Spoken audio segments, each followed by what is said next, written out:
Finalmente, junto a Pedro, ya sabéis que sigue también embarcado en la celebración de las tertulias de cada lunes de Cornucopia. Así, bienvenidos los dos. Muchas gracias. Comenzamos, pues. No, que gracias por estar aquí y por invitarnos.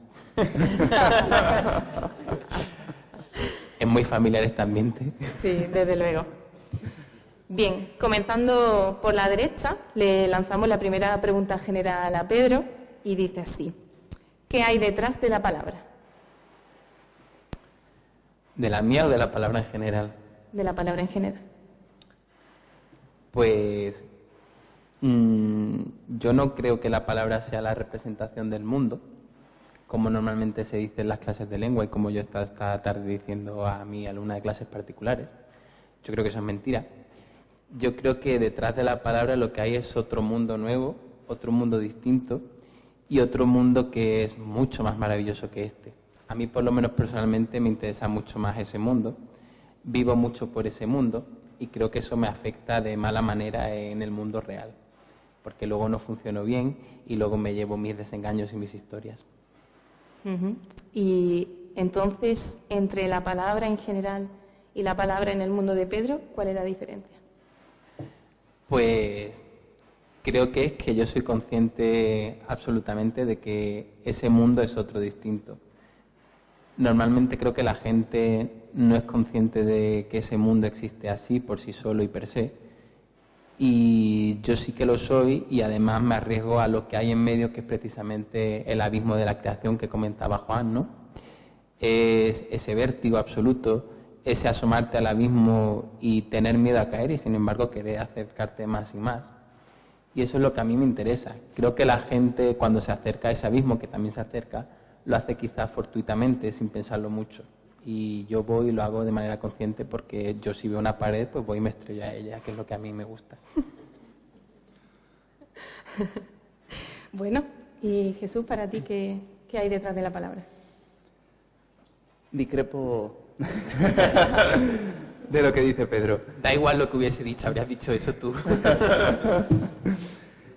Creo que la palabra es un símbolo, y un símbolo con lo que eso conlleva. ¿Qué es lo que hay detrás de la palabra? El mundo. Pero, ¿quién emplea la palabra? El ser humano.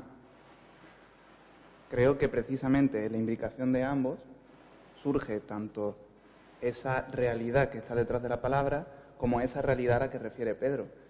No creo que haya una diferencia sustancial en ese mundo que surge, que no sea la propia humanidad, y es la misma humanidad la que se acerca a la realidad, la interpreta, la simboliza y entiende algo por esa realidad. Entonces, ¿qué es lo que hay detrás de la palabra? Probablemente no el mundo, sino el ser humano, pero refiere al mundo, refiere a la realidad. Entonces creo que precisamente ahí está ese quid de la cuestión. No creo que haya dos mundos distintos, sino que solo hay uno, aunque ese uno sea muy grande, sea muy rico. ¿Cuál es ese mundo que hay? ¿Qué es lo que hay detrás de la palabra? El ser humano. ¿Hay réplica? Yo, por conciliar un poco, creo que estoy en parte de acuerdo y que más o menos es como una gama cromática. O sea, que traspasas esa línea y hay una parte de esa gama que se parece más a este mundo, que lo imita incluso, y cada vez se va alejando más de él. Lo que pasa que a mí lo que me interesa es cuanto más lejos esté de este mundo, mejor. O sea, que a mí muchas veces, de hecho, o sea, los viernes cuando colaboramos en Canal Málaga yo lo paso fatal porque yo no tengo ni idea de lo que sucede en el mundo realmente. Me hablan de cosas que yo no sabía que existía, de políticos que yo no había oído nunca. Y es como que cuanto más rara es la realidad esa y más se aleja de la que es de verdad, más me interesa a mí y mejor me lo paso en ella. ¿Tal cual? Sí. Si no, no terminaríamos. Sí, desde luego, ya nos conocemos. Es muy interesante lo que mencionas porque en ese sentido está muy clara la contraposición que tenemos por un lado, a mi izquierda, de esa relación tan estrecha de la palabra con el mundo, y fijaos que a mi derecha, justo todo lo contrario. No quiero que exista relación ninguna entre el mundo y la palabra, y cuanto más lejos estén, mucho mejor, porque mucho más me va a gustar. Entonces, habiendo comprendido un poco cómo entienden ellos la palabra, pasamos entonces a un siguiente nivel, a lo que es la palabra meramente literaria, la palabra poética. Entonces, esta pregunta va para ti en primer lugar, Jesús. En ese sentido, ¿la poesía es vida o la vida es poesía? Yo creo que ambas a la vez, ¿no? Si me remito precisamente a lo que decía antes, esa expresión verbal de lo que conocemos o de lo que nosotros percibimos, en parte y en cualquier caso sería poético. Es decir, la construcción de la lengua en relación al mundo, sea en una forma consensuadamente poética o no, sigue siendo un proceso creativo, ¿no? Y ahí sí que, por ejemplo, hay relación con lo que dice Pedro. Cuando yo menciono algo, cuando yo le pongo un nombre a algo, un adjetivo a algo, cuando yo quiero referir algo, ese algo o ese proceso es creativo, no es solo un consenso. Hay algo más detrás, ¿no? Que es lo que yo entiendo, lo que yo interpreto, lo que yo recibo. ¿Qué es entonces la poesía? Quizá es el dominio total, ¿no? O el dominio total no, porque ¿dónde está la totalidad? Pero un dominio excelente, digamos, de la palabra y de la manera o de la forma o de la característica expresiva que tiene. Es decir, de cómo nosotros podemos expresar exactamente qué es lo que nosotros entendemos en el mundo a través de la palabra. Y creo que ese proceso creativo, no solo puede ser o quedarse en la idea de la creación, sino que debe trabajarse a través de la técnica y luego culmina finalmente en el arte. Aunque sea esto una conceptualización muy griega, creo verdaderamente que si se pudiera definir la poesía de alguna manera, tiene que pasar necesariamente primero por el dominio técnico, y es el dominio técnico lo que genera el arte. Sí, de técnica hablaremos un poquito más adelante. Pero has mencionado el dominio excelente. ¿Y qué entiendes tú en ese sentido por excelencia? En el caso del arte, o de cualquier arte, entiendo la eficacia. ¿Cuál es el fin de la poesía? ¿No? Creo que es una pregunta difícilmente contestable y no pretendo contestarla yo precisamente ahora delante de muchas personas que llevan mucho tiempo dedicándose a la poesía o al estudio de la poesía, al estudio literario. Pero si tuviera que responder a esa pregunta, sí diría que esa finalidad última es la expresividad, la comunicación, ¿no? El saber o tener la capacidad de comunicar algo, aunque sea para ti, pero tienes que comunicar algo, sea lo que sea. Entonces, ¿qué es la excelencia artística en ese sentido? La capacidad de comunicar algo de una manera eficaz. Creo que esa sería la mejor definición ahora mismo que podría dar. Muy bien. Y para ti, Pedro, ¿la poesía es vida o la vida es poesía? Pues yo tengo más o menos claro que en la vida hay poesía. Lo que pasa es que yo no sé si la hay de manera objetiva o la hay de manera subjetiva. Con esto me refiero a que yo personalmente pienso que la poesía lo que es al fin y al cabo es un tipo de mirada, una manera de ver el mundo. Entonces, donde Luis García Montero ve en un taxi una poesía preciosa, pues yo no la veo tanto. Pero no quiere decir que no la haya, quiere decir simplemente que quizás yo no soy capaz de verla. Todavía quizás es algo también que se va aprendiendo con el tiempo, con las lecturas y demás. Entonces creo que sí, que hay ciertas poesías objetivas, y en ese sentido estoy muy de acuerdo con Platón en que la poesía no es solo una cosa literaria, sino que puede haber poesía en la pintura, en la arquitectura, en la música y en cualquier cosa. Pero luego hay una parte poética que es meramente subjetiva y que depende de cada uno. Por eso escribimos de manera diferente los poetas, sería muy aburrido si todos tuviéramos la misma mirada. Y en cuanto a si hay vida en la poesía, sí, claro que la hay. De hecho, creo que una de las principales cometidos o de los principales objetivos que tiene la poesía de manera consciente o inconsciente es el de inmortalizar la vida. Creo que con la poesía, con la verdadera poesía, lo que se persigue es la trascendencia. Entonces, claro que hay vida y esa vida quiere perpetuarse y quiere quedarse encerrada en ese momento. Incluso cuando se canta la muerte en la poesía también hay mucha vida. Hay mucho de querer agarrarse, de no querer soltar ese hálito que queda. Hablas de trascendencia y a mí lo que se me viene a la cabeza, de forma casi automática, es que quizás entiendes trascendencia como el hecho de que acabes entrando con el paso del tiempo en un canon y la gente te recuerde, o para ti la trascendencia significa algo mucho más allá.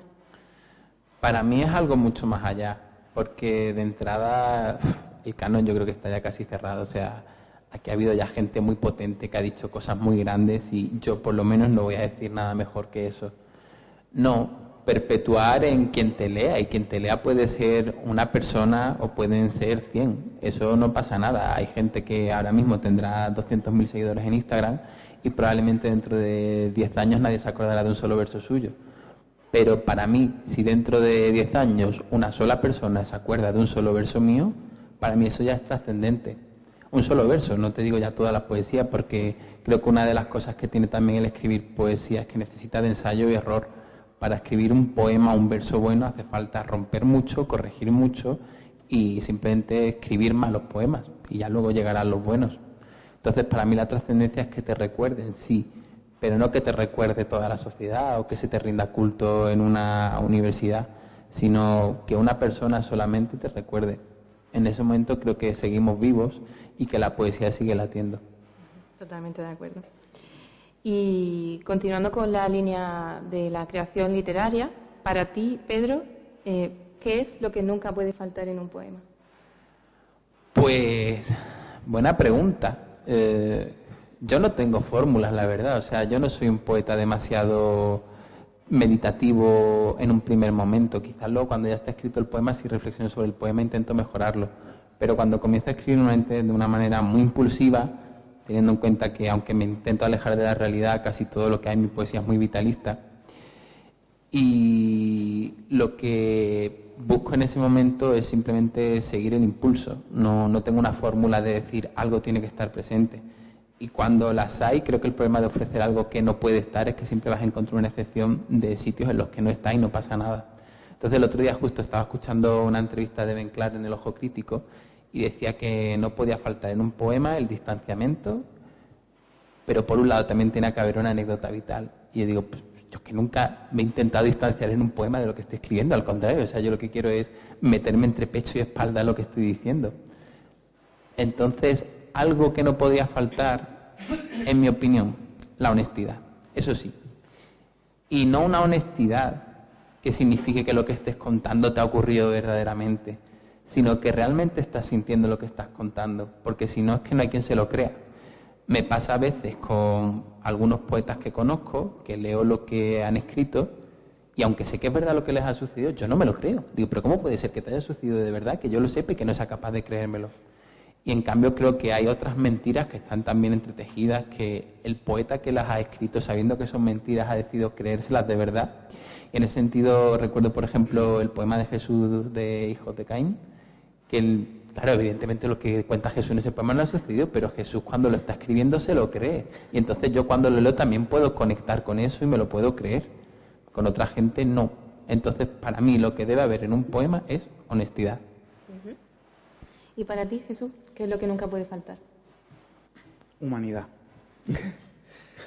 Creo que, y también a colación, ¿no?, de lo que contaba sobre lo que no puede faltar en un poema, que escuchaba de Ben Clark, o lo que también hablaba previamente del canon, creo que cualquier intento de sistematizar o de caracterizar a la poesía necesita previamente de una definición. No podemos cualificar algo si no sabemos exactamente qué es. No podemos valorar algo si no conocemos lo que es, y sobre todo no podemos determinarlo si no sabemos cómo es, o dónde termina, dónde acaba, o qué es exactamente. Entonces, ¿qué es lo que no puede faltar?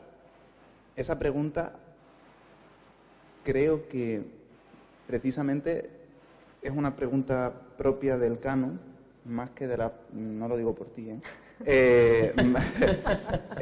más que de la poesía como tal.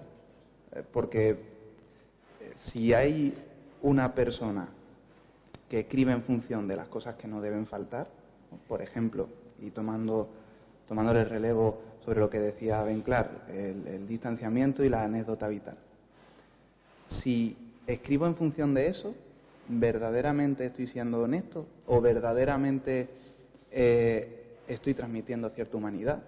¿O estoy constriñendo la humanidad y la honestidad en función de unas normas que quién y por qué se determinan? ¿Y quién las determina? ¿Y quién las elige? Es decir, ¿quién tiene la capacidad o la potestad de cualificar qué es poesía o qué no lo es? Y aquí me remito también a lo que antes comentaba Pedro, porque decía que la poesía, digamos, como que tiene esas dos facetas de subjetividad y objetividad. Y me preguntaba precisamente si no decía, ¿no?, que la mirada subjetiva en relación a algo, eso es poesía. Entonces, ahí me surge la pregunta. No todas las personas que estamos aquí hoy, pero también las que están fuera, las que están por nacer, las que morirán mañana, no todas esas personas tienen una mirada subjetiva sobre algo. Porque si tienen una mirada subjetiva sobre algo, como decía al principio, existe un proceso creativo. Entonces, ¿quién es capaz de crear una sistematización por la cual se defina qué es poesía y qué no es poesía? ¿Qué es un proceso creativo o qué no lo es? ¿Hasta dónde está el límite de la poesía y dónde no lo está? Porque si nos atenemos a los criterios históricos, probablemente, utilizando los mismos cánones que se van estableciendo a lo largo de la historia, la mayor parte de la poesía se anula por la parte posterior o la siguiente o la crítica del siguiente. Total, que según la visión de cada uno no existiría poesía en la historia. Uh-huh. Entonces, creo que ¿qué es lo que no puede faltar en la poesía? Pues creo que es lo que no puede faltar en un ser humano, por definición, que es ser humano. Uh-huh.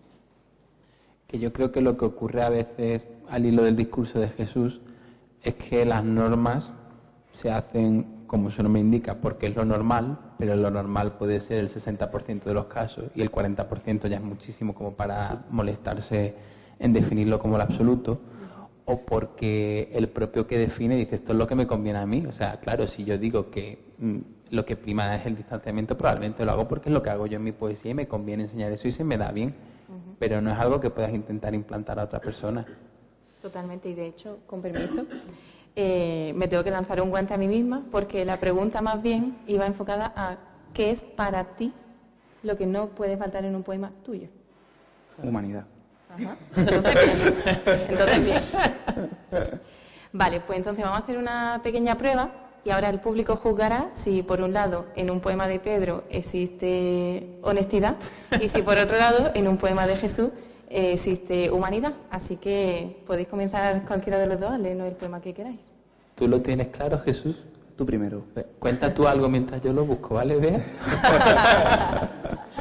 Es que ahora tengo que buscar uno en el que haya mucha honestidad. Exactamente. Al azar, Pedro. Haz así y el que salga.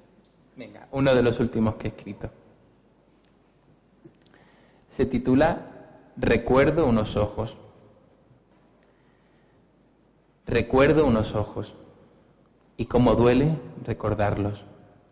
Recuerdo unos ojos marrones, melados, infantiles, profundos.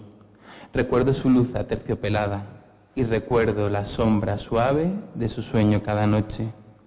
Recuerdo unos ojos durmiendo en la habitación de al lado, cuando la vida era posible, cuando vivíamos juntos. Recuerdo unos ojos fraternos, y cuánto, cómo los extraño. ¿Convenimos todos en que ahí existe honestidad? Sí, ¿no? Claramente. Bien, ¿tu turno?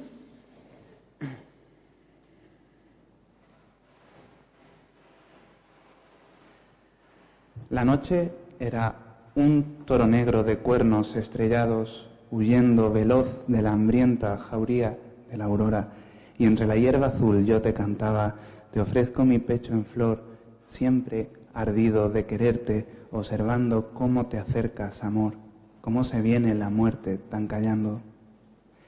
Mira que hoy amaneció como aquel día. La luz era una espada sobre el cuello, desgarrando en dorado la mañana.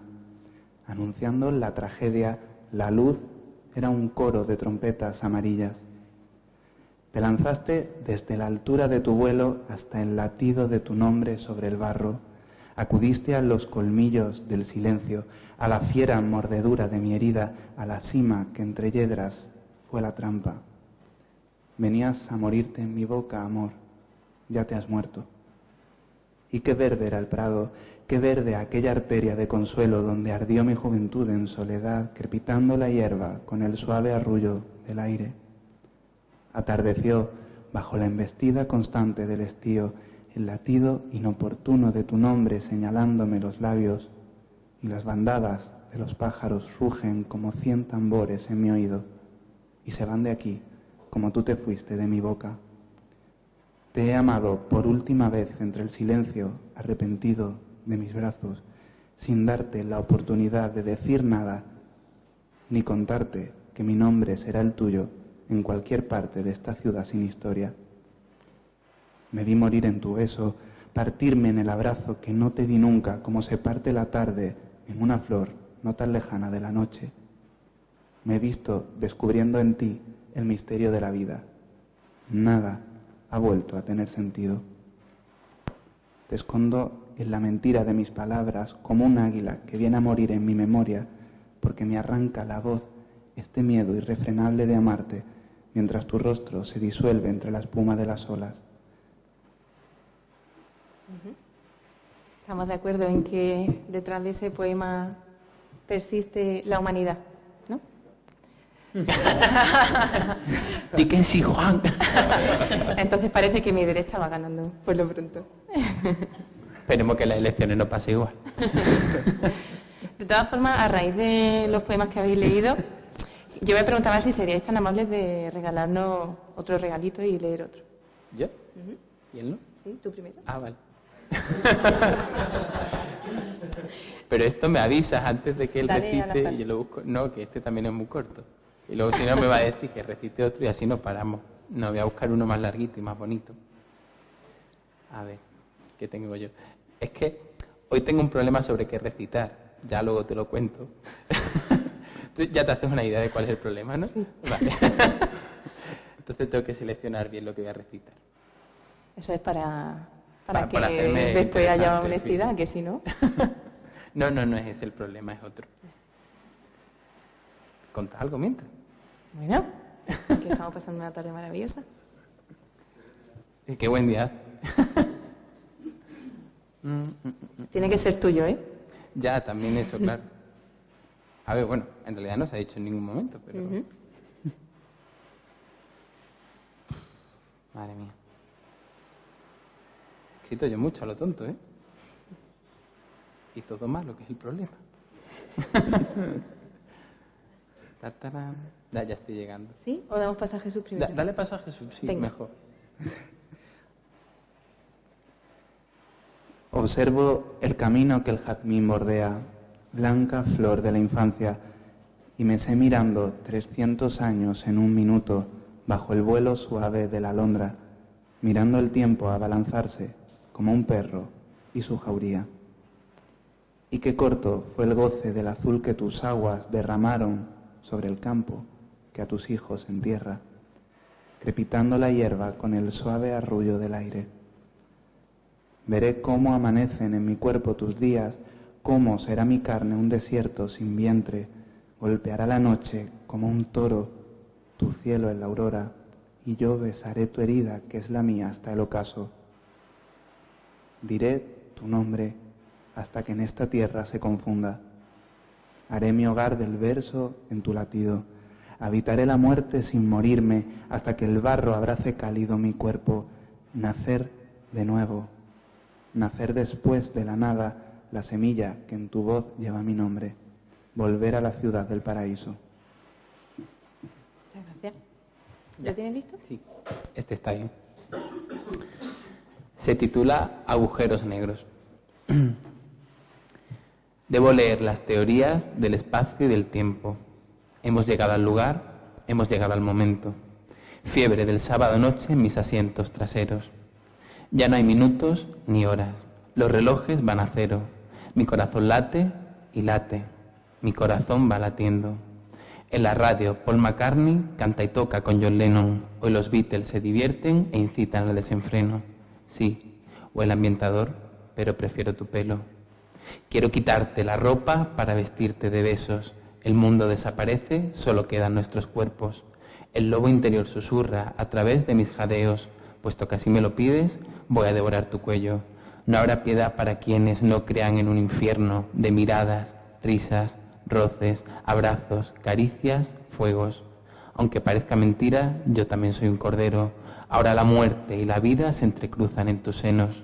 Voy alegre, caminando, en tus ojos me despeño. Dime, ladrona de estrellas, bailarina de recuerdos, ¿qué has hecho con el espacio y qué has hecho con el tiempo? Dime dónde has colocado esos agujeros negros.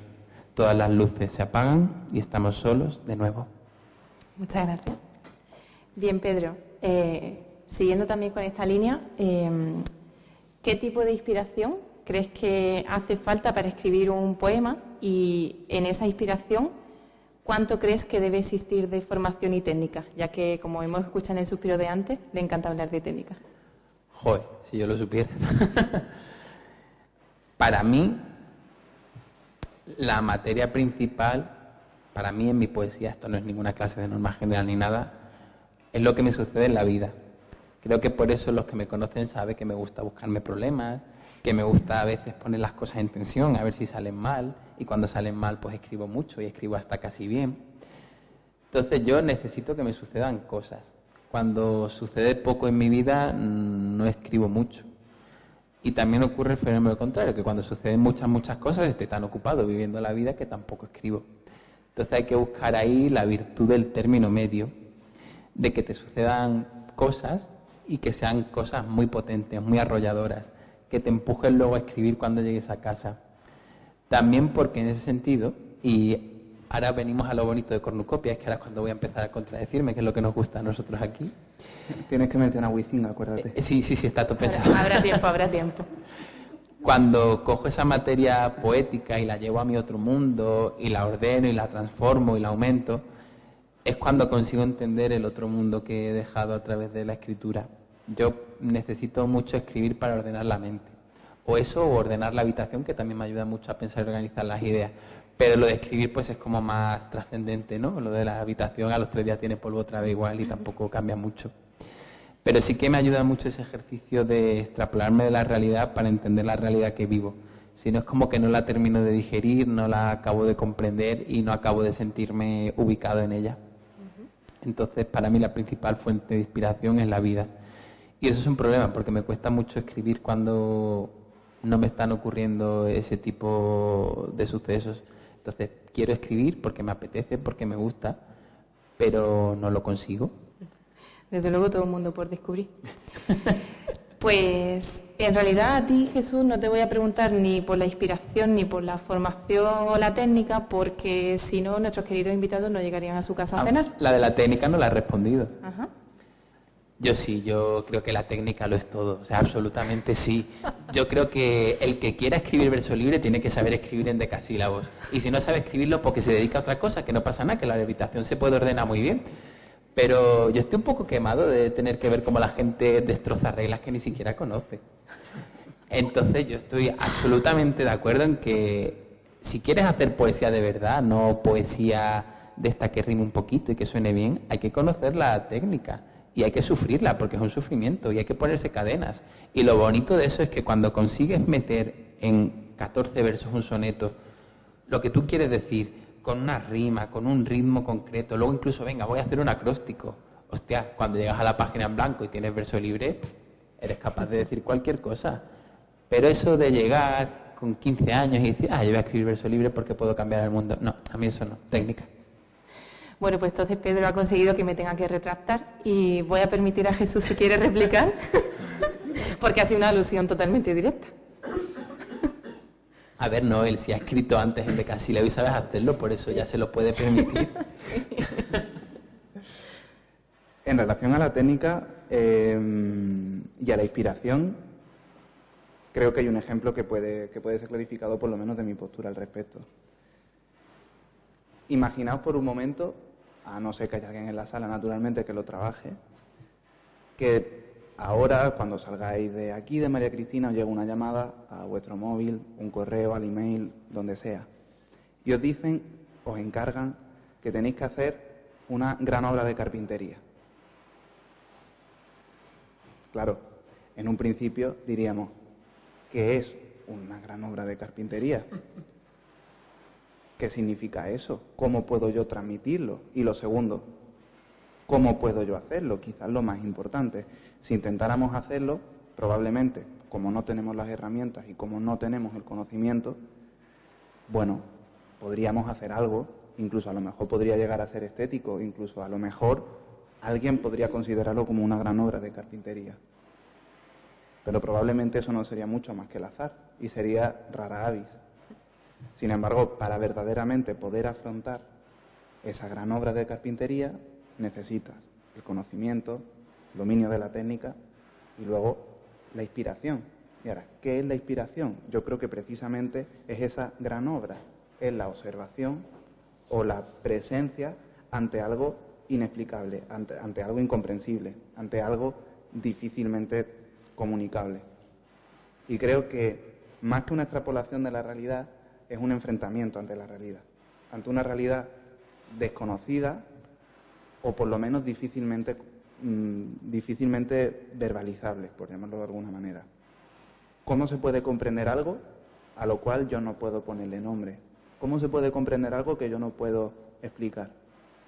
Y creo que ahí es donde entra la inspiración, ahí es donde entra la poesía. Pero como decíamos con la carpintería, ¿cómo consigo expresar eso que yo quiero expresar si no sé qué es esa expresión o qué es la poesía y si tampoco tengo ni el conocimiento ni las herramientas para llegar a ello? Así que esa es mi respuesta. ¿Algo que agregar al respecto? Pues estaba pensando simplemente en que tampoco hay que obcecarse con buscar la inspiración.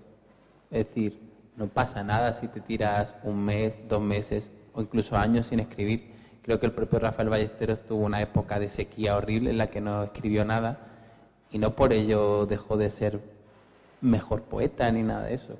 Creo que también es una época en la que uno sigue comulgando con la poesía, pero desde otra manera. Como por ejemplo lo que os comentaba ya vosotros y a los que me conocéis del aula de debate. Yo este año no he debatido, pero he leído un montón, he podido enseñar a otra gente y también es otra manera de aprender. Con la poesía es igual, hay épocas en las que no escribes, pero oyes a otra gente, lees a otra gente, meditas incluso sobre lo que ya has escrito y eso también está bien. Pero yo sí que creo que el que es poeta no deja de serlo nunca. Escriba o no escriba, se siente poeta. Tu pregunta, Pedro, iba sobre todo un poquito más especializada en lo que es tu terreno de la filología y por eso mismo no voy a repetir la misma pregunta para Jesús, a pesar de que por esta dinámica haya tenido que responder. Para Jesús la pregunta un poquito más específica se relaciona sobre todo con la retórica y con la oratoria, que como todos sabéis, pues también está bastante curtido en ello. Y sobre todo esta pregunta se la hago porque esta tarde, después de un pequeño viaje que él ha tenido que hacer, ha llegado a la cafetería de la Facultad de Filosofía y Letras y durante 20 minutos me ha estado hablando de un tema que yo desconocía en absoluto y sobre el cual ya me siento capacitada para hacer una tesis doctoral. Entonces, claro, no podía evitar traer este tema aquí y lanzarle una de las preguntas que él me ha leído esta tarde. Y seguro que ya sabes de lo que te estoy hablando. Para todos vosotros os tengo que enmarcar en que estábamos hablando de la obra de Plutarco y en concreto sobre la vida de Alejandro Magno. Entonces, una de las preguntas que aparecen en la obra, que es respondida por pseudosofistas o como lo quieras llamar, es la siguiente. Y esta es la que tú tienes que responder en este sentido. ¿Cómo lograría ser uno el más amado entre los hombres? Esa pregunta, como bien hablábamos, se la hace Alejandro Magno a los 10 gimnosofistas. La condición de Alejandro Magno en ese texto era que de esos 10 gimnosofistas, que en el español vendría a significar algo así como sabios desnudos, habían motivado una rebelión que había provocado un gran perjuicio a los macedonios. Y Alejandro Magno teniendo como naturalmente culpables a estas 10 personas, les dice que matará primero al que peor responda a sus preguntas, poniendo al más anciano como juez, es decir, el más anciano de ellos tendría que juzgar cuál de ellos era el que peor respondía.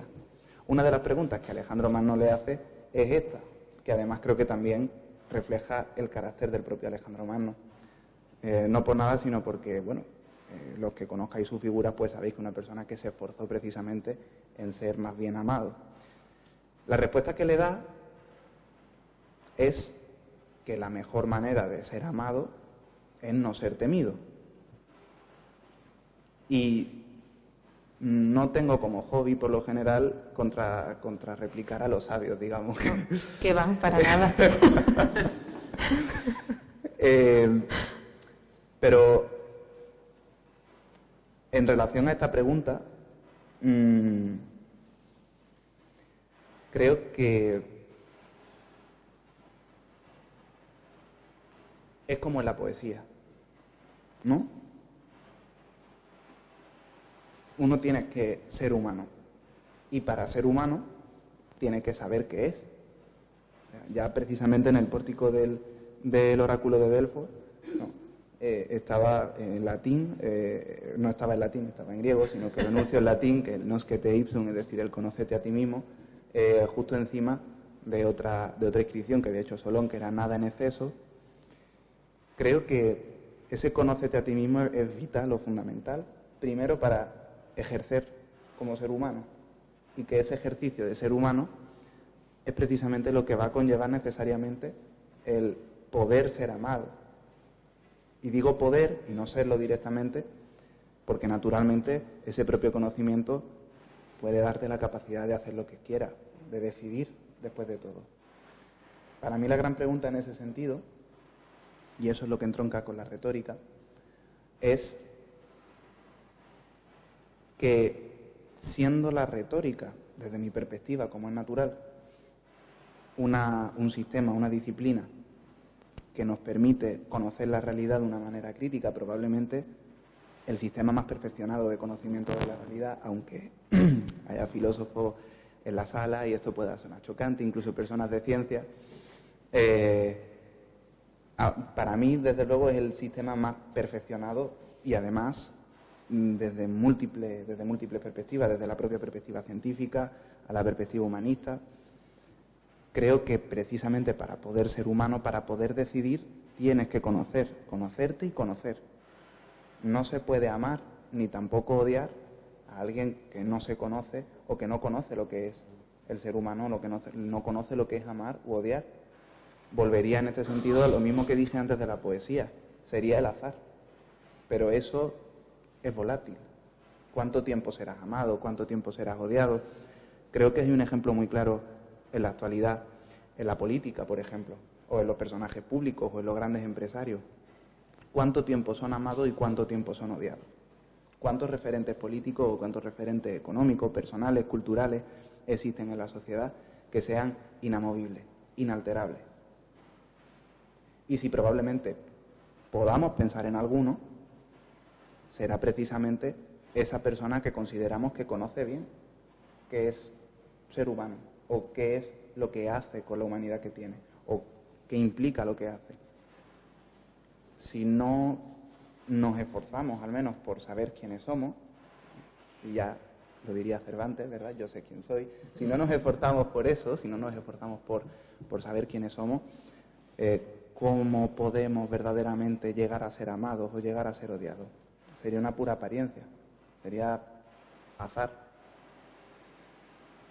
Entonces creo que eso es lo que se nos exige, esa es la condición del ser humano, ser humanos. Pero para hacerlo hay que quererlo o hay que esforzarse por ello. También considero, y ahí me voy un poquito por Nietzsche, que la humanidad es un proceso creativo. También en ese sentido con los retores que también lo decían, ¿no? O sea, para decirlo, digamos, en términos más actuales, somos una performance de nosotros mismos. Y eso requiere conocimiento. Volviendo entonces a mi derecha con Pedro y con los poetas, No sé si vosotros conocéis la faceta de Pedro, de crítico, de editor, de reestructurador de textos. Y claro, habiendo recorrido tanto y tanto, ahora, después de haber finalizado la carrera, después de haber hecho, bueno, de estar a punto de conseguir la titulación de 2 máster en un mismo año, interpretamos todos que cierto conocimiento de la literatura tendrá y que además sabrá argumentarlo. Entonces, la siguiente pregunta, Pedro, es: ¿quién es para ti el mejor poeta de todos los tiempos y por qué? Por Dios, qué pregunta más marrona, ¿no? El mejor poeta de todos los tiempos. Yo no creo que haya un mejor poeta de todos los tiempos. Yo, de hecho, no soy de poetas, soy de poemas. Entonces, sí que podría decirte para mí cuál es el mejor poema de todos los tiempos, pero no podría decirte quién es el mejor poeta. De hecho, probablemente quien escribió el que yo creo que es el mejor poema, seguramente es que estaba inspiradísimo aquel día y bueno, y le salió una maravilla, pero pues otras cosas no le salieron tan bien. Pero que tampoco tengo yo tanto conocimiento, o sea, yo precisamente por eso sigo en el proceso de formación, y si no hago posiciones para institutos, no es porque no quiera enseñar a los niños, que yo me lo pasaría muy bien haciendo eso, es porque creo que todavía tengo que seguir formándome, o sea, es tanto lo que desconozco, tanto lo que me falta por leer. Cada vez que salgo a la calle oigo un poeta que yo no conocía y digo, joder, hay que ver. O oigo otros poetas que yo conozco y digo, sí, pero yo no los he leído en realidad, y a mí no me gusta eso de asentir por postureo, ¿no? Bueno, todo esto era para pensar un poco en cuál es el mejor poema de todos los tiempos. Estaba haciendo claro. tiempo y demás. Para mí, el mejor poema de todos los tiempos creo que sería la Égloga tercera de Garcilaso de la Vega. O sea, lo que hizo ese hombre en el siglo XVI me parece bestial. O sea, creo que hay técnicas que son no poéticas, sino cinematográficas. Cuando este señor te plantea que están ahí las ninfas en el río cosiendo un cuadrito y de repente tú pasas de haber visto un plano general de toda la parte del río y demás, el Tajo, a ver qué está pasando en esa escena. Y lo que está pasando en esa escena es una escena mitológica que ya te cuenta al completo. O sea, me parece maravilloso. Y me parece maravilloso precisamente porque creo que también hay detrás de esa égloga el coger una serie de sucesos más o menos agraciados que le ocurrieron a Garcilaso, como la muerte de su amada, y transformarlo. O sea, en lugar de contarte de, ay, que se me ha muerto Isabel por sobreparto, vaya, lo siento, Garcilaso. No, pues él coge y eso lo extrapola a una ninfa que muere degollada, y que esa ninfa casualmente pues un poco es un anagrama, se llama Nisa y tal. O sea, me parece brutal lo que hace ese hombre en cuestión de técnica, en cuestión de sentimiento y de conseguir reduplicar las cosas. Ahora, eso te lo digo hoy, lo mismo dentro de 3 días te digo que otro es el mejor poema del mundo, porque creo que también la poesía, al igual que la música y al igual que mucho arte, es casi contextual. Aunque nosotros tenemos una serie de lugares comunes a los que todos volvemos, o sea, hay gente que no le mola Becker, pero yo cada vez que leo Becker, pues veo mi adolescencia entera. Y yo cada vez que veo a Miguel Hernández, yo no puedo evitar emocionarme. Pero luego hay otro tipo de poemas que los lees en cierto momento y dices, bueno, no está mal. Luego los lees otro y dices, joder, ¿cuánto hay aquí? Entonces creo que también esa mirada poética de la que hablaba al principio va cambiando y no es siempre la misma en la persona, sino que depende mucho del momento, de lo que uno esté preparado para percibir, porque hace falta inspiración para leer, sí, pero también para escribir, pero también hace falta inspiración para leer. O sea, hay veces que coges un libro de poemas y no conectas con él, y otros días sí lo haces y te cunde un montón y lo entiendes perfectamente. El punto del papel del lector me parece también muy interesante. Lo que pasa es que por tiempo no vamos a indagar mucho más en él, aunque para los fieles seguidores de Cornucopia no es ningún misterio cuál es la postura de cada uno de ellos al respecto. Y bueno, la pregunta para Jesús en este sentido probablemente se infiera bastante. Para ti, Jesús, ¿cuál es el mejor orador de todos los tiempos y por qué? Jesús Baena, sin duda.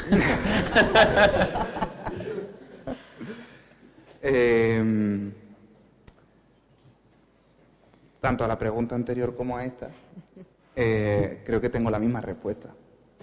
Y Y voy a responder muy a lo Costó con Dalí cuando le preguntaron qué salvarían del Prado si el Prado se quemara. Bueno, creo que el mejor o la mejor poeta, mejor dicho, y la mejor oradora no deja de ser la vida misma. Podría decir que la mejor poeta o la mejor oradora sería la silla vacía, sería la silla llena, sería todo lo que nos rodea en el sentido de esa propia humanidad. Y creo que tiene esa coherencia entendiendo que considero eso, que todo ser humano es un proceso constructivo, un proceso creativo de sí mismo. Y entonces, ¿hay algo más poético que eso? ¿O se podría seleccionar exactamente cuál de ellos puede tener más valor? Ni siquiera yo me atrevería a decir yo, para mí, a lo mejor, cuáles de ellos me han gustado más.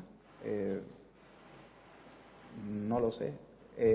Lo que me gusta, digamos, es precisamente la existencia de eso. Yo creo, ya que tú te has metido en mi pregunta, me meto yo en la tuya, ¿no?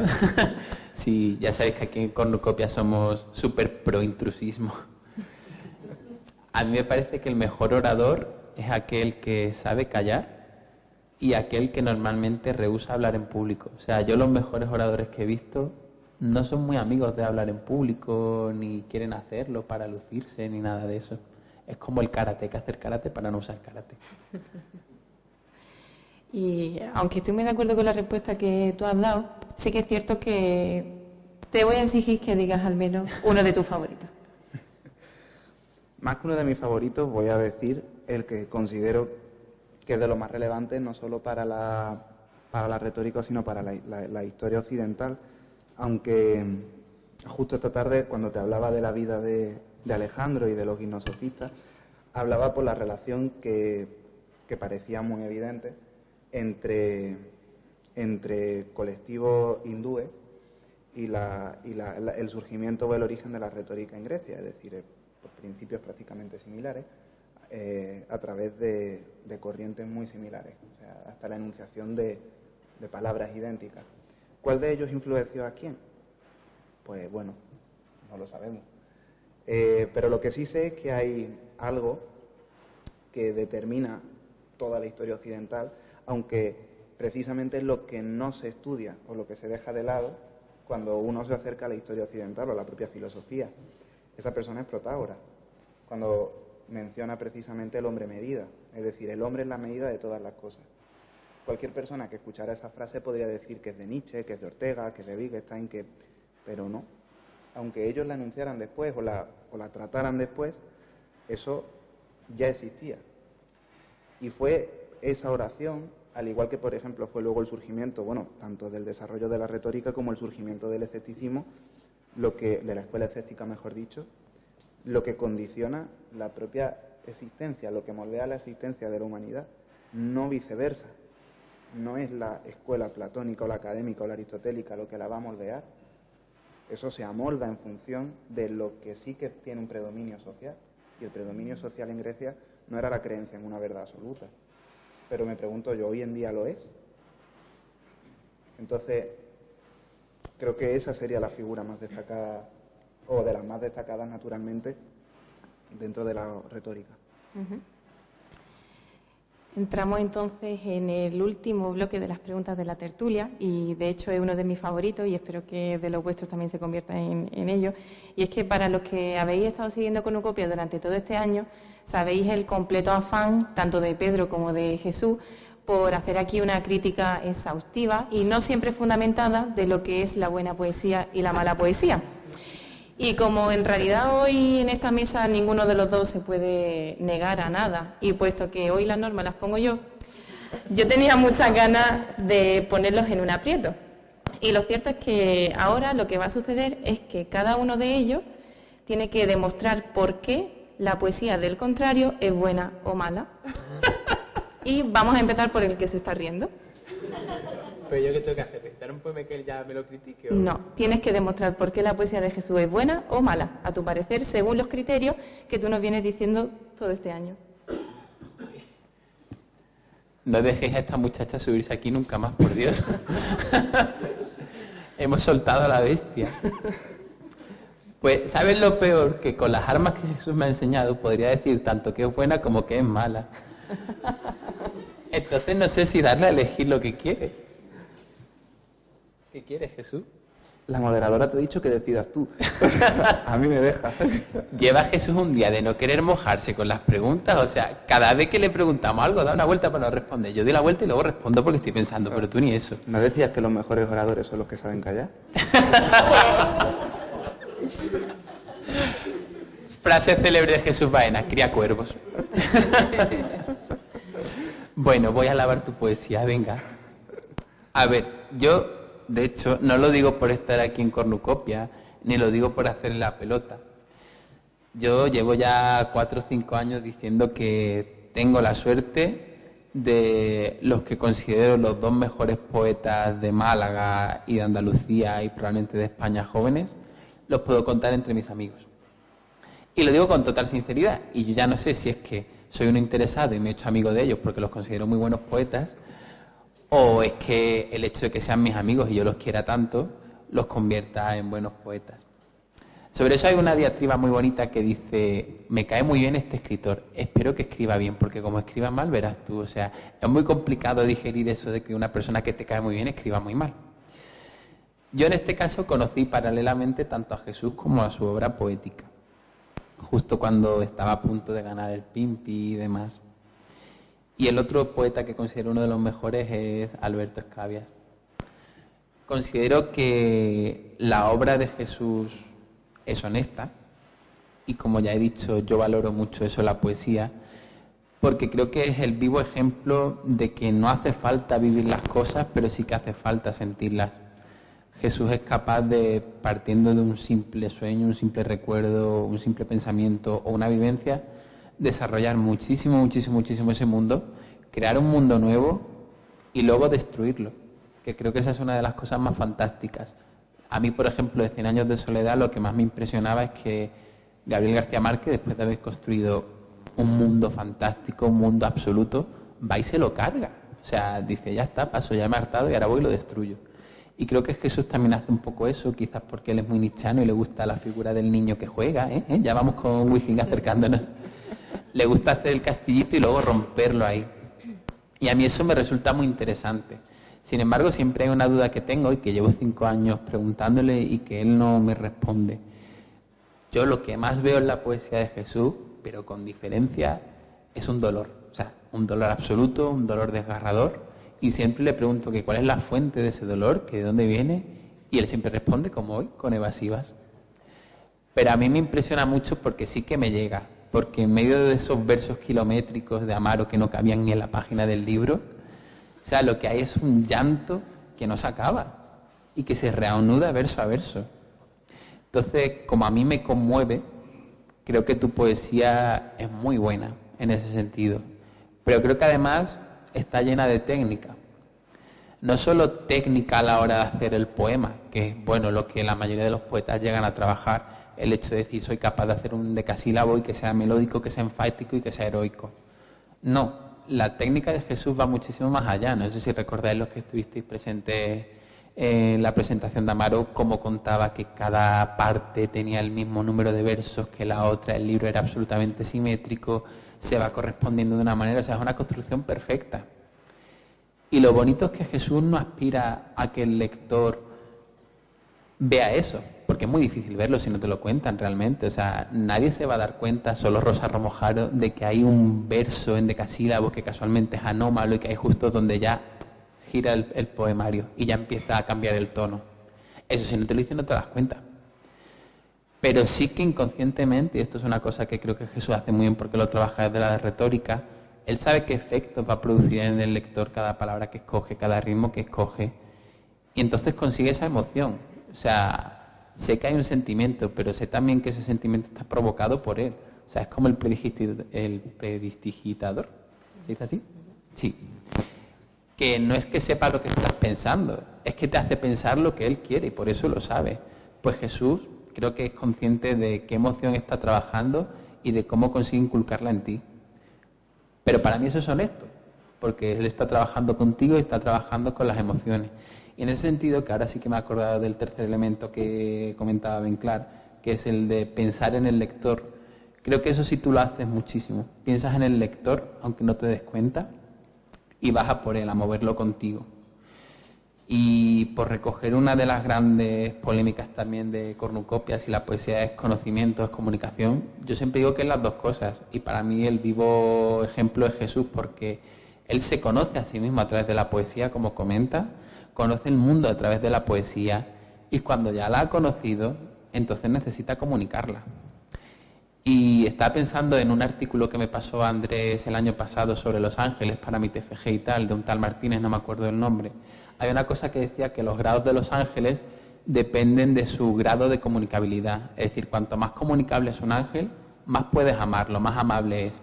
Y creo que eso, enlazando con lo que comentaba Jesús de ser amado, es lo que tú consigues. Como eres capaz de comunicar tanto, para mí tu poesía tiene esa capacidad inmensa de ser amada y de ser recordada. Y otra cosa fantástica es que veo que consigues superarte de libro en libro, de poema en poema y de verso en verso. O sea, siempre lo que vas a leer de Jesús es mejor que lo anterior. Y eso yo creo que es fantástico. Bueno. Atrévete a criticar la de Pedro. Puedes hacerlo, sí, yo sé que escribo fatal, Jesús, no te preocupes. Yo creo que podría decir que la poesía de Pedro es mala, pero lo diría siempre, claro, en función de qué. Sería mala porque Pedro atiende precisamente al esfuerzo personal por intentar hacer las cosas bien, no solo en la poesía, sino también en su vida, y eso naturalmente se refleja dentro de su propia creación. Es una persona que siempre se siente movido a reordenar el mundo para que ese mundo sea armónico, para que ese mundo sea bello, y esa aspiración personal se acaba trasladando precisamente en el propio proceso creativo. Y entonces me pregunto, ¿es bueno o es malo? Es malo, porque la mayor parte de las personas no aspiran a esa ordenación del mundo de una manera tan inocente como tú. Sería mala porque además en ese trabajo y ese crecimiento de la técnica, el esfuerzo precisamente por intentar transmitir exactamente no lo que estás pensando, sino también lo que estás sintiendo, lo que estás pasando o aquello que verdaderamente te rompe, creo que eso también sería malo, porque no estoy seguro de hasta qué punto la sociedad actual está preparada o verdaderamente quiere exponerse honestamente a sí mismo. Creo que también sería mala, precisamente porque conoces tú también tu mundo y el mundo que te rodea, las actuaciones o los eventos que suceden a tu alrededor a partir de la literarización, cosa que tú ya has dicho. No han sido pocas veces desde que nos conocemos que cuando he leído un poema hemos identificado perfectamente a qué situación te referías y el por qué lo escribías y para qué lo escribías, y cómo en cierta manera era una forma de desprenderte de esa vivencia, de dejarla fuera, de alejarla de ti, de externalizarla. Y creo que también es malo porque no sé hasta qué punto las personas están dispuestas a compartir las cosas, la personalidad, la emoción, la honestidad, como la compartes tú. Creo que también es negativa, porque además no buscas precisamente con esa poesía llegar a un gran público, convertirlo en un producto, hacer marketing de tus poemas, ni siquiera buscas publicarlo, simplemente buscas escribirlo, transmitirlo. Y también te digo una cosa, tú me preguntas a mí que de dónde viene ese dolor, pero la misma pregunta te podría hacer yo, porque también está ese dolor presente en tu poesía. Y también hay una manera de afrontarla por tu parte, que es la manera de celebrar la vida por encima de aquello que es malo, de celebrar la vida o quedarte con lo bueno por encima de todo lo que pesa por la otra parte. Y no sé hasta qué punto el consumidor de poesía actual quiere verdaderamente comprender o celebrar la vida o recrearse en el primer verso facilón de me han dejado o mira qué mal estoy porque no tengo comida en la nevera, aunque sepamos que es mentira.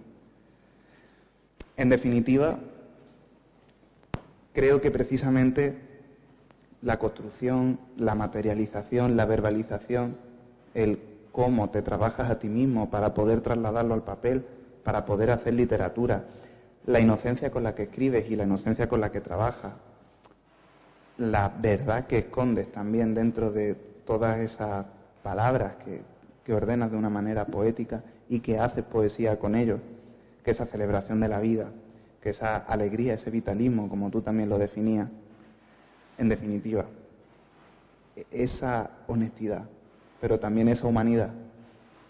Creo que tu poesía es mala porque la mayor parte de las personas creo que no merecen eso que tú les das, que es de una manera muy íntima y que muchas personas no saben valorarlo. ¿Entonces dejo de escribir? En este momento es en el que cobra sentido la manera en la que comenzamos la tertulia, porque si recordáis, os dije que tenía aquí a cada uno de mis lados a dos caballeros del siglo XVII. Y es que resulta que hace aproximadamente 6 días les encomendé una tarea a los dos. Y a la manera de Quevedo, Góngora, Cervantes o Lope, les dije que tenían que escribir un poema alabando o rechazando la poesía del otro. Y de hecho, Pedro preguntó, ¿pero la tenemos que alabar o tenemos que meternos con ella? Y entonces yo les dije a los dos a la vez, tenéis que elegir una de esas dos opciones, pero el otro no va a saber cuál de ellas ha elegido. Entonces, teniendo en cuenta lo que acaba de ocurrir, vamos a ver a cuál de las opciones por cuál de las opciones se decantó cada uno y exactamente cómo uno simboliza la poesía del otro. Y en este punto va a comenzar Jesús. Yo comencé la última vez, por cambio, le toca a él. No, yo he empezado alabando tu poesía. Yo solo quiero aclarar una cosa, es que me acabo de enterar ahora que es a la poesía. Yo pensaba que era a la persona, porque en realidad, pues yo qué sé, Góngora y Quevedo se metían con la nariz del otro, con la ascendencia judía, con que su madre era puta, pero no se metía con su poesía. De vez en cuando sí se metían con su poesía.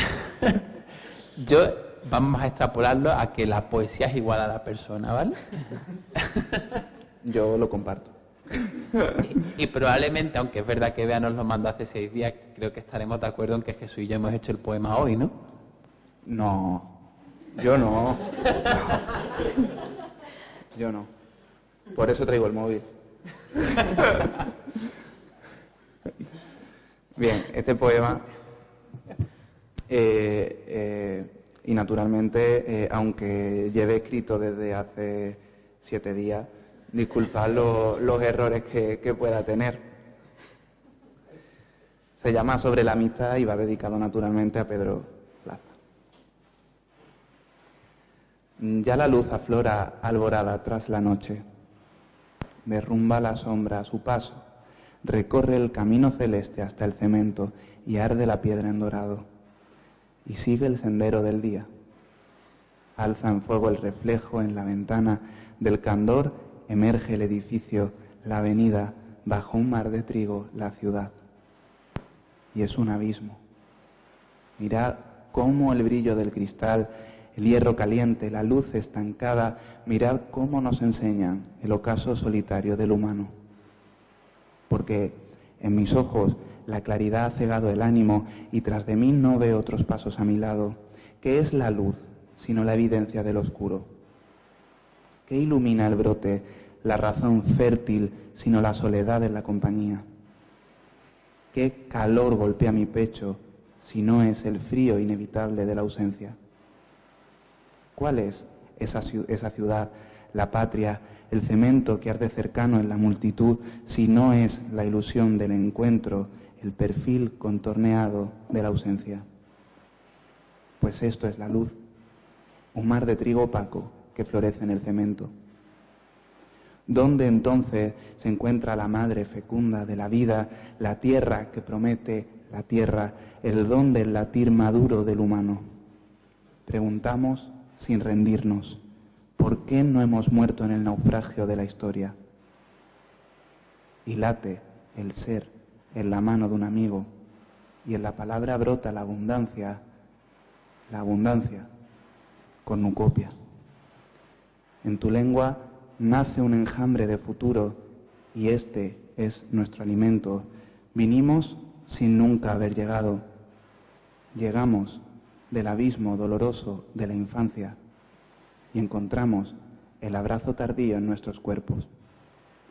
Lejana la herida y aún abierta, cornucopia, construimos la ciudad iluminada en nuestra carne y de honestidad hacemos el templo y religión. De afecto hemos alzado nuestra patria. Es la propia naturaleza la que nos impulsa a amar a los que nos han dado la vida.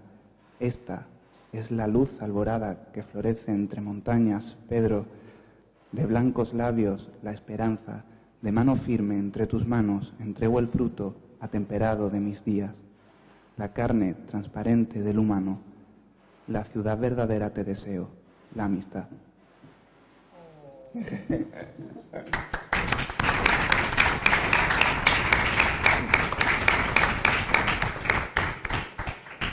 ¿Se puede pasar palabra?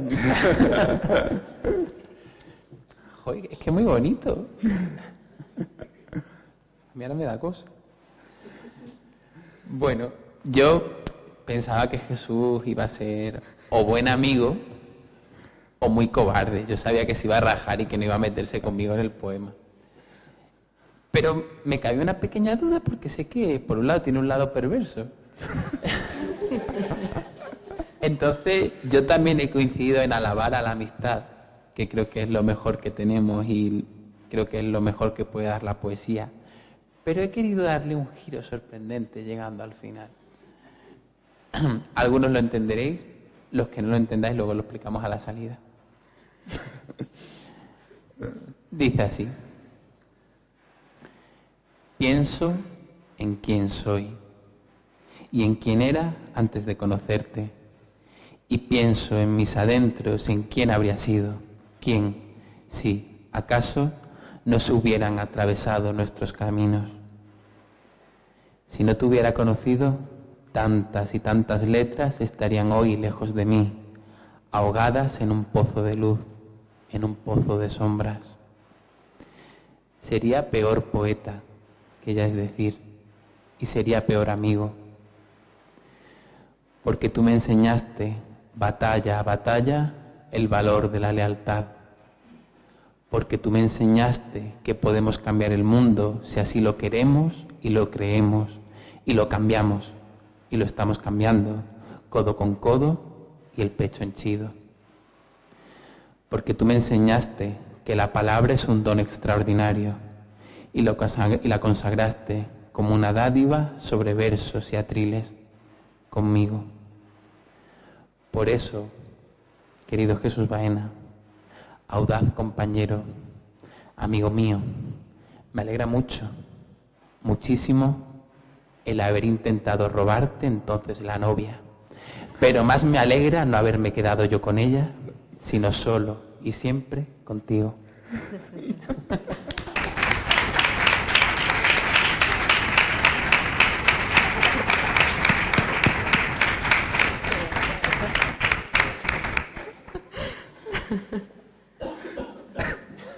¿Quieres responder? ¿Quieres responder? Que yo también me alegro, pero...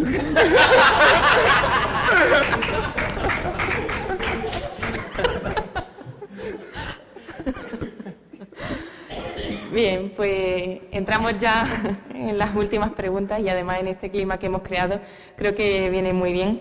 Y ahora ya sí que vamos a asistir, espero, a la simbiosis perfecta entre el uno y el otro.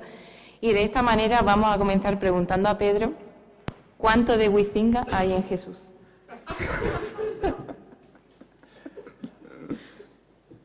Juan, va para ti.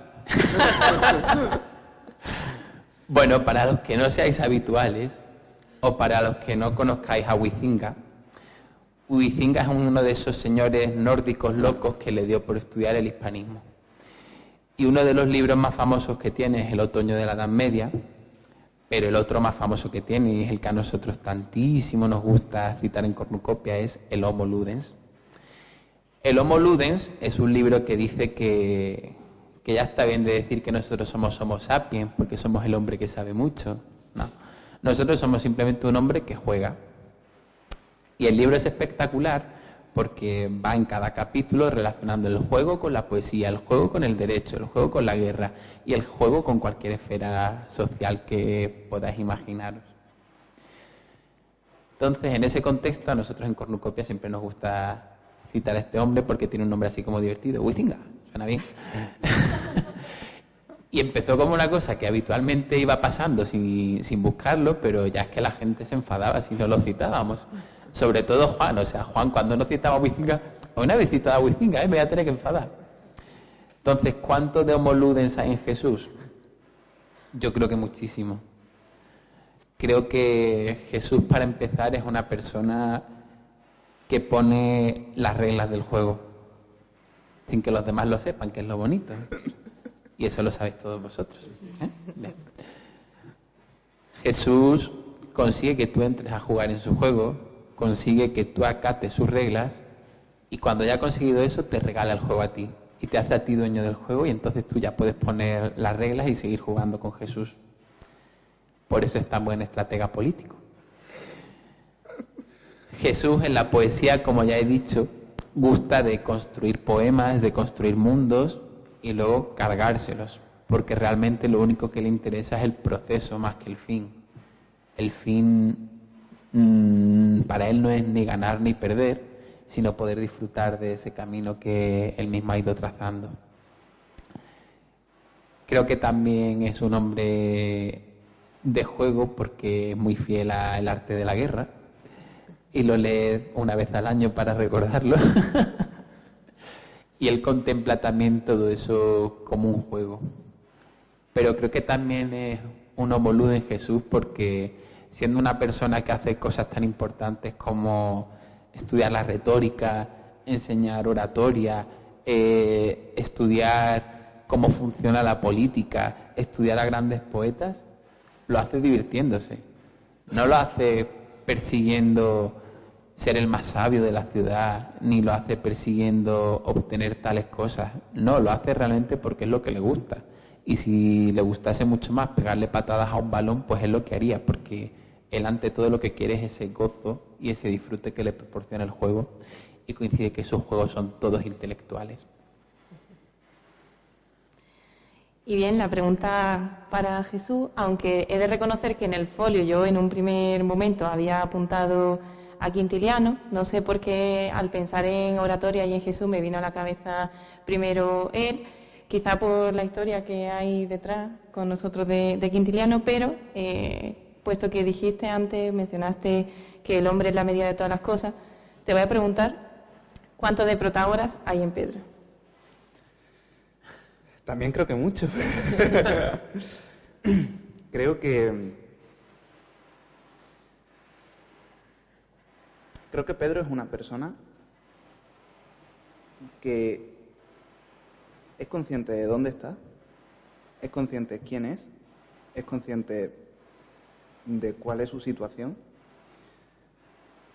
pero precisamente él es capaz de engrandecer todas esas situaciones a medida que él se engrandece para poder cambiarlo, para poder transformarlo. Es decir, creo que Pedro verdaderamente tiene esa capacidad creadora y transforma también lo que tiene a su alrededor. Protágoras en este sentido era lo que defendía. El hombre es la medida de todas las cosas, es decir, es el ser humano el que decide, el que mide las cosas. Y es el ser humano el que pone los principios y los finales, nada más. Entonces, creo precisamente que Pedro es una persona que tiene esa capacidad. Tiene la capacidad de transformarlo, pero también de saber medir exactamente cómo son las cosas que le rodean y de actuar frente a ellos. Luego hay otra cosa que caracteriza también mucho a Protágoras, naturalmente, que era la enseñanza como la justicia. Por un lado, Pedro también siente mucho amor o mucha afición por la docencia y lo hace precisamente por lo que él entrega, a las personas que le escuchan. Muy pocas veces me he encontrado con personas que tengan esa vocación, pero no es la vocación docente, es la vocación de entrega, que es distinto. Es la vocación no de enseñar, sino de compartir. Y creo que esa es la gran fortaleza, esa también es una medida de las cosas. Y por otro lado, la justicia. Creo que es una persona que también tiene esa intención, tiene ese fuego interno cuando ve que las cosas no son como cree que deberían ser, y creo que él hace todo lo que puede para poder modificarlo. Y si eso, como le llevó al final también a Protágoras junto con Pericles, implica la fundación de una colonia que nadie conocía, que era Turio, y establecer la legislación más utópica del momento, como era, por ejemplo, la educación pública gratuita para todos, ¿no? Que todo el mundo piensa, y yo creo que eso también es algo característico de Pedro. Mucha gente que no conoce a Pedro piensa que es de una manera y luego se lleva mucha sorpresa porque piensa cosas que no son de Pedro. Con los sofistas y con la retórica, etcétera, pasa siempre lo mismo. Todo el mundo tiene una percepción muy negativa de ellos. Los sofistas eran los elitistas, los que cobraban por enseñar, los que eran los que estaban con los aristócratas, con el poder, y sin embargo fueron los que propusieron desde el principio educación pública obligatoria y todo tipo de medidas públicas para la ciudadanía. Eso creo que también le corresponde a Pedro, ese gran sentido de la justicia y de la, como decía antes, de esa inocencia, de querer entregar y compartir lo que tiene con cualquier persona que quiera compartirlo con él. Entonces, creo que eso es lo que creo que tiene de Protágoras. ¿Quieres responder? No, me ha gustado mucho lo que ha dicho.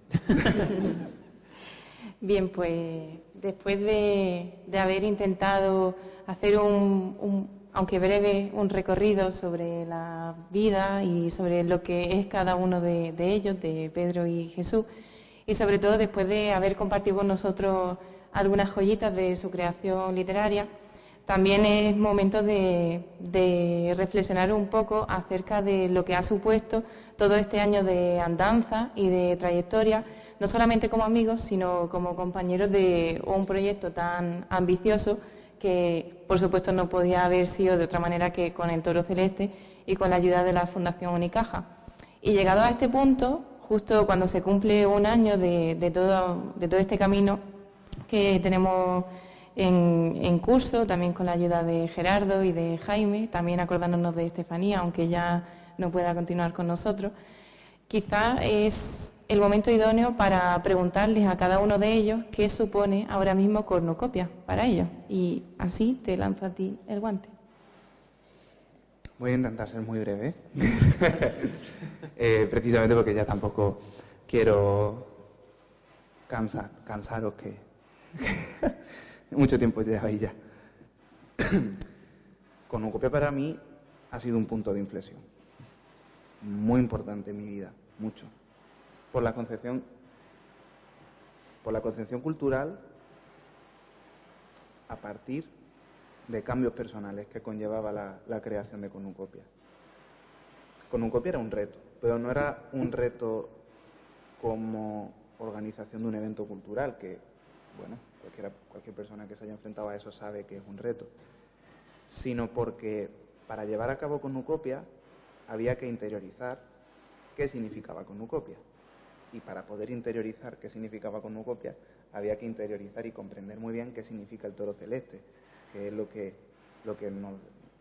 nos ofrecen precisamente Juan y Rafael. Entonces, el crecimiento, o mejor dicho, ¿no? la serie de realidades y de percepciones de repente nuevas para mí, que ellos nos daban, supone una coyuntura, porque exige una elección. O lo comprendo e intento asimilarlo, heredarlo y convertirlo en mío, o lo rechazo. Si eliges quedártelo, en cierta manera estás decidiendo rechazarte a ti mismo en ese momento, estás decidiendo cambiar, modificar. Pero desde mi perspectiva, no me equivoqué porque esa decisión implicaba crecimiento. Entonces, eso es lo que para mí ha significado Cornucopia, porque creo que no podría haberse hecho Cornucopia si no hubiera sido desde esa perspectiva. Y asimilar esa perspectiva, naturalmente, a través de Juan y de Rafael, también, obviamente, junto a vosotros dos, creo que, bueno, habrá veces que vengan más personas, habrá veces que vengan menos, habrá veces que hemos tenido 3 personas de público y otras veces hemos tenido 50. Pero creo que ha sido una aventura en muchos aspectos que resumiría en crecimiento para todos. Y también, por supuesto, una evidencia o un ejemplo de lo que todos los que formamos el equipo de Cornucopia y del Toro Celeste creemos que es la cultura o que debe ser la cultura, que es un espacio para todas y para todos, un espacio abierto, un espacio cultural, porque la cultura no le pertenece a nadie, es un patrimonio de todos. Entonces, creo que ese era el objetivo. Y si eso ha sido útil o no, si en el futuro lo será o no, creo que no nos corresponde juzgarlo a nosotros. Pero sí creo que sí que estábamos en la obligación, o sí teníamos el deber, de que si teníamos la oportunidad de poner una piedra, sirviera o no, pero de intentarlo, teníamos que hacerlo. Y creo que Cornucopia es la oportunidad de cumplir con ese deber. Así que eso ha sido para mí. Para mí Cornucopia ha sido un regalo inesperado y también indeseado. Yo no sabía que quería esto, yo no esperaba que llegara esto, ni pensaba en la existencia de esto. De hecho, yo no estaba dentro de los planes originales del proyecto. El proyecto en principio se le propuso a Jesús y a otro compañero, y este compañero, pues, por los distintos percances vitales, lo tuvo que rechazar. Pero amablemente propuso a otra persona. Y en ese momento Jesús dijo: no es esa la persona adecuada, no es esa la persona con la que yo me sentiría más cómodo trabajando. Y me propuso a mí. No sé lo que diría ese día, no sé cómo los engañaría, pero la cuestión es que creo que ese fue el primer germen de la confianza, porque aquel mismo día se decidió que adelante, que Jesús estaba en el proyecto y que la persona que él había propuesto, y que era yo, también lo estaba, sin haberme conocido siquiera, sin haberme visto, sin haberme leído, sin nada de nada, simplemente confiando en la palabra de Jesús.